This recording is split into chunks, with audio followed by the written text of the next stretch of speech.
बिस्मिल्लाहिर्रहमानिर्रहीम। अस्सलाम वालेकुम स्टूडेंट्स। जियोग्राफी क्लास 8 और चैप्टर नंबर 2, और आज इसका हम टॉपिक करने लगे हैं 2.2 जो है एक्सट्रीम वेदर इवेंट से। एक्सट्रीम वेदर इवेंट का मतलब, जैसा इस वर्ड के अंदर ही हमें एक्सप्लेन होने को मिल रहा है कि एक्सट्रीम का मतलब बहुत हार्श, अनएक्सपेक्टेड, अनयूजुअल, और समझ लें कि बहुत खौफनाक किस्म की सिचुएशन, जैसे बहुत तेज बारिशें आ जाना, बहुत तेज हवाओं का चल जाना, या बहुत ज्यादा बारिशों की वजह से फ्लड का आ जाना, ये सब एक्सट्रीम वेदर इवेंट्स की कैटेगरी के अंदर आएंगे। हमें जानना ये है कि ये क्यों पैदा होते हैं, ये क्यों तबाही का बाइस बनते हैं, और इसके फैक्टर्स क्या क्या हैं, हमने बेसिकली उनके बारे में रीड करना है। Extreme weather events are unusual, सबसे पहली बात कि ये गैर मामूली होते हैं। अनएक्सपेक्टेड होते हैं, यानी इनकी तवक्को नहीं रखी जा सकती है। सीवर और अनसीजनल होते हैं, यानी ये लाजमी नहीं कि गर्मियां, सर्दियां या बारिशें या कोई और मौसम सिर्फ उस सीजन के अंदर ही चलेगा। ये आम तौर पे इनका जो वजूद है वो गैर मामूली तौर पे कभी भी हो जाता है। Unseasonal occurrences that are the extreme of the range, यानी ये बिल्कुल एक्सट्रीम रेंज पे चली जाती हैं। आप समझिए कि बहुत खतरनाक हद पे चली जाती हैं। यानी आप देखें, सुबह के टाइम में जो हवा चल रही होती है वो बड़ी सॉफ्ट होती है, बड़ी कूल होती है, लेकिन जब दोपहर को 2-3 बजे गर्मियों के दिनों में हवाएं चलती हैं तो वो बहुत ज्यादा लू चल रही होती है।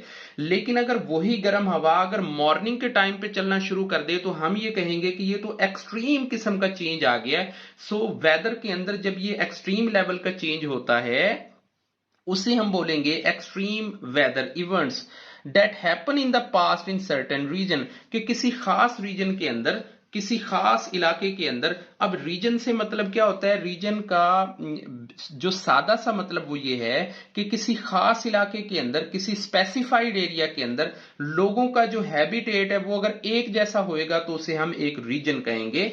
These includes the cyclones, heat waves, cooled waves, thunderstorms, wild fire, dust storms वगैरह। यानी ये एक्सट्रीम वेदर के जो इवेंट्स हैं या इसके जो फैक्टर्स, यानी जो चीजें जिसके जरिए हमें ये फील होता है कि अब मौसम खौफनाक है, खतरनाक है, वो कौन कौन से होते हैं। साइक्लोन होते हैं, बड़े तूफानी हवाएं चल रही होती हैं।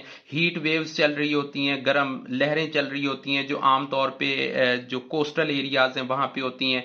कूल्ड वेव्स चल रही होती हैं, थंडरस्टॉर्म्स चल रहे होते हैं, तूफानी हवाएं चलती हैं, वाइल्ड फायर्स हो रहे होते हैं, या डस्ट स्टॉर्म में आंधियां चल रही होती हैं। सो ये सब रिजल्ट बनते हैं एक्सट्रीम वेदर इवेंट्स का। इसमें अब इसका रिजल्ट क्या आता है, ये हमारी जो नेचुरल लाइफ है या जो हमारा लाइफ स्टाइल है, ये उस पे असरअंदाज क्या होता है।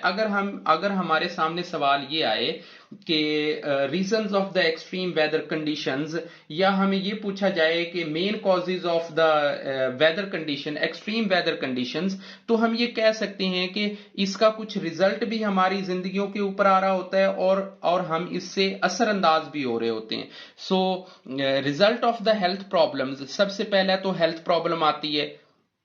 अगर cyclone, heat wave, cooled wave, thunderstorms या फायर या डस्ट जो भी आ गया, उससे सबसे पहले तो कोई एलर्जी आएगी, उसके बाद तबीयत भी खराब होएगी, मौसम इलाके का उस रीजन का खराब होएगा। उसके बाद जी ह्यूमन लाइफ जो है वो इंसानी जिंदगियों का नुकसान हो जाता है आमतौर पे तूफान के अंदर और बारिशों में और इन मसाइल के अंदर।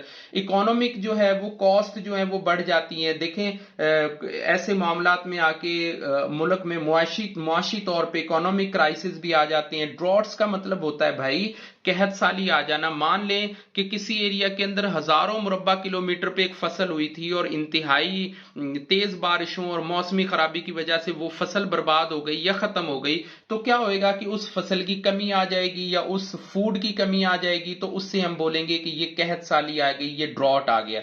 सो फ्लड आ जाते हैं, लैंडस्लाइडिंग होती है, और चेंज ऑफ द इकोसिस्टम, जो हमारा इकोसिस्टम है, खा वो हमारा इक्वेटिक लाइफ का इकोसिस्टम है, खा वो हमारा एटमॉस्फेयर का इकोसिस्टम है, वो सब के सब चेंज हो जाते हैं।